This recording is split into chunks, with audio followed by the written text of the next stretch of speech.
মুক্তিযোদ্ধা সন্তান নাতিপুতিরা কেউ মেধাবী না, যত রাজাকারের বাচ্চারা নাতিপুতি হলো মেধাবী। তাই আমাদের এক দফাটি হলো শেখ হাসিনা সহ এই সরকারের পতন এবং ফ্যাসিবাদের বিলোপ। ফিরে এলো রক্তে রঞ্জিত জুলাই গণ অভ্যুত্থানের মাস। হাজারো শহীদের রক্তের বিনিময়ে এই মাসেই সূচনা হয় বিজয়ের পথে যাত্রা।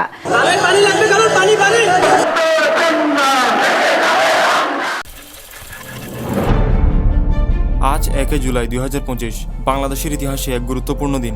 ঠিক এক বছর আগে আজকের এই দিনে দেশের রাজপথ কাঁপিয়েছিল লাখো মানুষের পদচারণা। ছাত্রছাত্রী, তরুণ তরুণী, শ্রমিক, পেশাজীবী সবাই একটাই স্লোগান তুলেছিল, কোটা সংস্কার চাই, গণতন্ত্র চাই, ন্যায় বিচার চাই। আর সেই আন্দোলনই ইতিহাসে পরিচিত হয়ে আছে জুলাই গণ অভ্যুত্থান নামে। দিনের পর দিন অবরোধ, গণসমাবেশ আর প্রশাসনের কঠোরতা উপেক্ষা করে অবশেষে 15 বছরের দীর্ঘ শাসন অবসান ঘটে। শেখ হাসিনা সরকারের পতন হয় এবং পালিয়ে যায়। বাংলাদেশে শুরু হয় নতুন রাজনৈতিক অধ্যায়। আজ সেই আন্দোলনের এক বছর।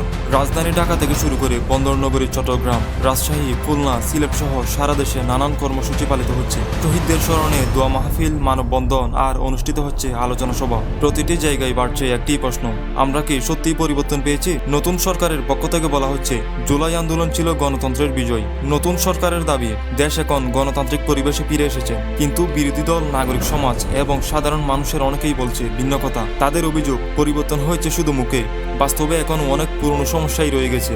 বিশেষ করে বিচার ব্যবস্থা, নির্বাচন ব্যবস্থা, গণমাধ্যমের স্বাধীনতা, এইসব নিয়ে প্রশ্ন থেকেই গেছে আগের মতোই। অনেক তরুণ এখনো বলছে আমরা সিস্টেম পরিবর্তনের জন্য রাস্তায় নেমেছি। ছাত্ররা শুধু সরকারের পতন চায়নি, চেয়েছিল সত্যিকারের গণতন্ত্র আর ন্যায় বিচার। সেই স্বপ্ন কতটুকু পূরণ হয়েছে তা নিয়ে সন্দেহ থেকেই যায়।